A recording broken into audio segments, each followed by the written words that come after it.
warahmatullahi wabarakatuh. Halo semuanya, perkenalkan nama saya Meiswa Yuni.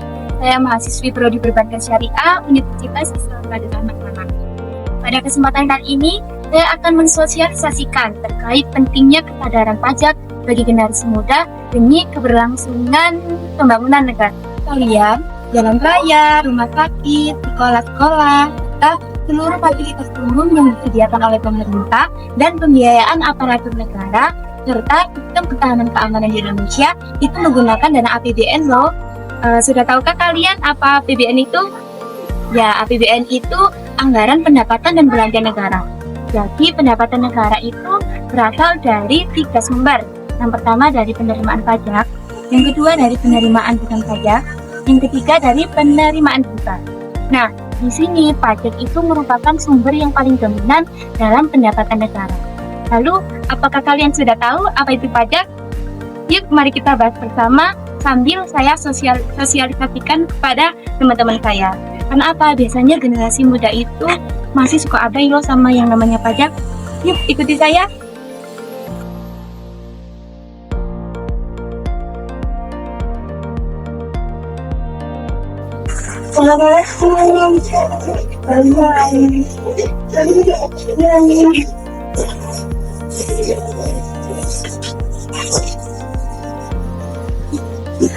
Ini lagi Pak, saya mau sosialisasi tentang pajak, boleh minta waktunya kita Jadi gini Mbak Habibah, berdasarkan data Kementerian Keuangan Republik Indonesia pada tahun 2024 itu APBN negara atau anggaran pendapatan sama belanja negara Indonesia itu mencapai 2.781,3 triliun. Nah, pendapatan ini berasal dari 3 sumber. Yang pertama dari perpajakan. Dari perpajakan sendiri itu totalnya 2.307,9 triliun rupiah. Kemudian yang kedua itu dari penerimaan negara bukan pajak, totalnya senilai 473 triliun rupiah. Sumber yang ketiga itu dari penerimaan hibah. Dari penerimaan hibah ini totalnya 0,4 triliun rupiah. Nah, dari sini bisa kita lihat bahwasanya yang paling dominan pendapatan negara itu berasal dari perpajakan. Jadi sangat masuk akal Mbak Rita kalau misalkan perpajakan itu dianggap sebagai tulang punggung dari pembangunan bangsa. Sebenarnya Mbak Rita sudah tahu apa penjelasan pajak. Kalau sebenarnya ini saya mau ini juga jelaskan ya. Jadi pajak itu merupakan sebuah unit dari negara. Nah ini urusan pajak itu bagi maupun pendapatan. Nah itu sifatnya memaksa begitu. Berdasarkan undang-undang, pajak itu anggarannya itu tidak dibebaskan langsung. Tapi nantinya pajak itu digunakan untuk misalnya penganggaran aja. Jadi sifatnya pajak itu memaksa dan wajib. Kemudian untuk ibaratnya itu tidak masalah langsung.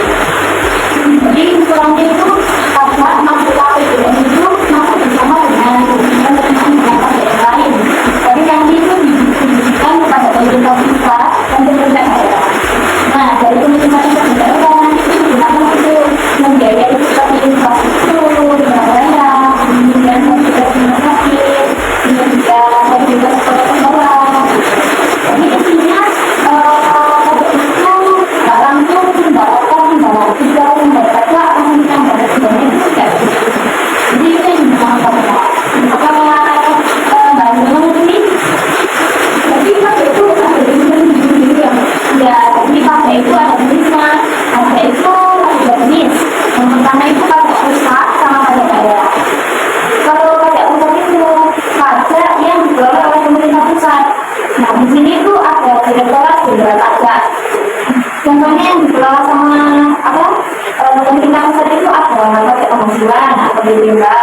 Kemudian ada pajak penambahan nilai atau PPN. Kemudian juga ada pajak penjualan atau barang mewah PPNBM. Jadi misalnya nggak bisa di suatu barang mewah itu, ini juga ada pajaknya, ada ambil barangnya itu apa gitu ya. Terus juga ada yang namanya pajak bumi dan bangunan atau PBB serta biaya lain. Nah itu yang dikelola oleh pemerintah pusat. Tapi kalau yang pajak daerah itu berarti pajak yang dikelola oleh pemerintah daerah. Seperti pajak bumi dan bangunan tapi yang di sektor perusahaan dan pengelolaan.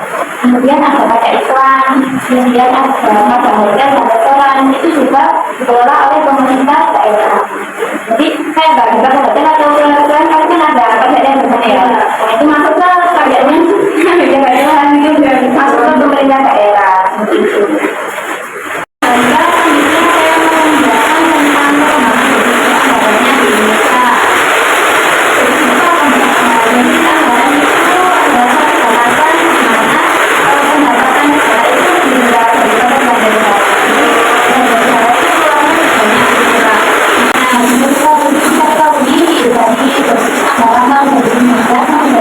Ini sepertinya tidak mungkin kalau APBN itu tanpa pajak. Jadi kayak pembiayaan untuk pembuatan kendaraan trans, infrastruktur, normatif, orang, serta untuk pembiayaan aparatur negara. Jadi kayak pembiayaan aparatur TNI atau aparatur negara lain, kan nggak mungkin kan sekarang kita nggak mungkin masih pakai uang detik atau pakai uang. Jadi itu yang namanya kemudian alat-alat seperti itu, barang modern. Jadi tidak mungkin misalnya kita hanya mengandalkan APBN tanpa pajak. Dari sini juga diketahui bahwasanya pajak itu memang benar-benar penting seperti itu. Nah dari penjelasan saya tadi, maka di sini juga kita ambil intinya bahwasanya semua punya kayak bahasa ini harus sadar pajak. Karena tadi apa namanya kebutuhan negara itu juga sangat banyak seperti itu. Kemudian misalkan kita sudah pajak itu kita bisa menjadi pahlawan negara gitu ya, pahlawan negara tapi melalui pajakan. Nah kalau misalnya pajak tadi kita harus punya namanya NPWP. Lalu apa tahu NPWP apa? Nggak tahu apa ya Pak NPWP. Jadi NPWP itu merupakan singkatan dari nomor pokok wajib pajak. Perumpamaannya NPWP itu seperti KTP kita. KTP kita kartu dalam mengurusi segala perpajakan. Itu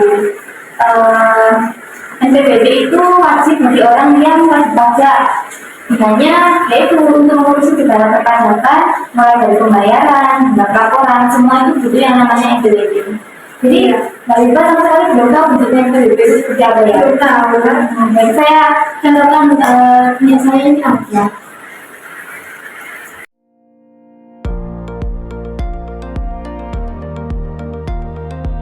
Namanya kartu NPWP itu NPWP ya Mbak ya?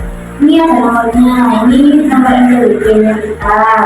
Di sini ada nama identifikasi dan di sebelahnya kartu ini ada alamat kita. Nah, jadi NPWP ini selain dua kewajiban, itu ada gunanya yang lain Mbak kita. Contohnya kayak misalnya kita itu akan terhindar dari denda. Kalau misalkan kita punya yang namanya kartu NPWP. Jadi kan kalau kita punya kartu NPWP, nanti kita itu bisa membayar pajak secara rutin ya. Jadi kalau sudah rutin, pastinya kita akan terbebas dari sanksi denda kelambatan itu. Terus selain itu, NPWP itu juga bisa digunakan untuk persyaratan kita mengajukan pembiayaan atau kredit di perbankan, baik itu perbankan konvensional atau syariah. Jadi selain itu kebanyakan bank itu menggunakan persyaratan NPWP. Apabila sampai ingin mengajukan pembiayaan untuk usaha atau yang lain, itu butuh namanya NPWP. Jadi nanti ketika kita sudah punya NPWP itu bank itu tahu rekam jejak kita ketika kita mau melakukan pembiayaan, jadi tahu bank ini tuh bagaimana melakukan pembiayaan di mana saja, apakah hubungan dengan model atau seperti apa. Jadi NPWP ini bisa menjadi bahan untuk pertimbangannya mau memberikan pembiayaan kepada bank. Nah selain itu NPWP fungsinya dibatasi untuk pembukaan usaha, strategi usaha. Ini misalkan Mbak kita, aku sudah punya usaha kayak online itu apa, kayak endorse apa itu, belum. Sekarang Mbak kita Mbak Aren, sekarang itu yang ada yang namanya seperti affiliate, stiker affiliate gitu. Nah itu kalau misalkan ingin ikut atau ingin usaha seperti itu, nanti usahanya juga ada namanya FBB. Hanya NPWP ini penting. Nah, kalau Mbak sudah usia berapa ini? Masih 17 tahun ya. Oh, ya di sini membuat NPWP ya Mbak ya. Harus sama. Nah, dari penjelasan saya tadi, apakah Mbak Gil mengerti? Iya mengerti Mbak, tapi buatnya NPWP gimana ya? Nah, kalau untuk pembuatan NPWP sendiri itu bisa melalui dua cara, bisa offline maupun online. Kalau offline itu kita bisa langsung ke kantor perpajakan terdekat. Kalau misalkan online, tapi lebih mudah online sih sekarang ya. Bisa melalui websitenya erek.pajak.go.id. Nah, ini jadi Mbak Hanifah ini websitenya untuk pembuatan pajak secara online ada di erek.pajak.go.id. Nah, misalkan kan Mbak Ibu masih belum punya NPWP ya. Jadi kalau belum punya, nanti kita ini di belum punya akun, ini kita klik daftar. Nah, kita klik daftar. Apabila sudah, kita masukkan email kita dulu. Kemudian setelah emailnya kita masukkan, lanjut kita masukkan kode captcha ini. Kemudian nanti ketika sudah berhasil, akan ada email masuk ke kita. Nah, setelah email itu masuk ke kita bisa langsung masuk ke kita bisa login sendiri. Kita coba login punya saya sudah lama punya NPWP, jadi username-nya itu harus pakai nomor NPWP itu. Kita coba login.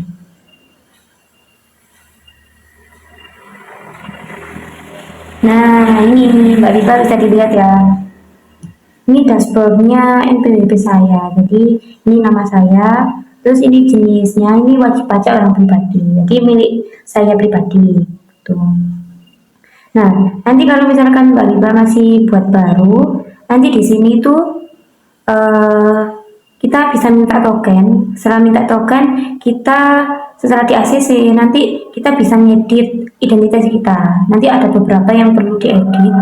Tuh, nanti kalau sudah selesai semua, kita kirimkan. Nah, kalau sudah berhasil, nanti NPWP kita itu akan masuk ke email kita. Jadi kartu NPWP sekarang itu bisa langsung masuk ke email gitu. Nanti untuk nyetaknya bisa dicetak sendiri seperti itu.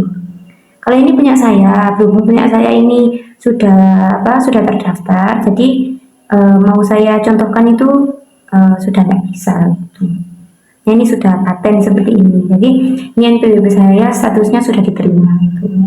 Nanti misalkan Mbak Ibu mau buat NPWP bisa tanya-tanya saya lagi Kak Bapak. Gitu. Kalau ada kesulitan. Gitu. Nah, jadi seperti itu untuk pembuatan NPWP. Nah, apakah sudah mengerti atau masih ingin ditanyakan lagi Mbak? Sudah. Alhamdulillah kalau sudah paham. Kalau tadi saya mau izin pamit, ini ada acara soalnya. Makasih atas waktunya nih. Sama-sama Mbak. Waalaikumsalam.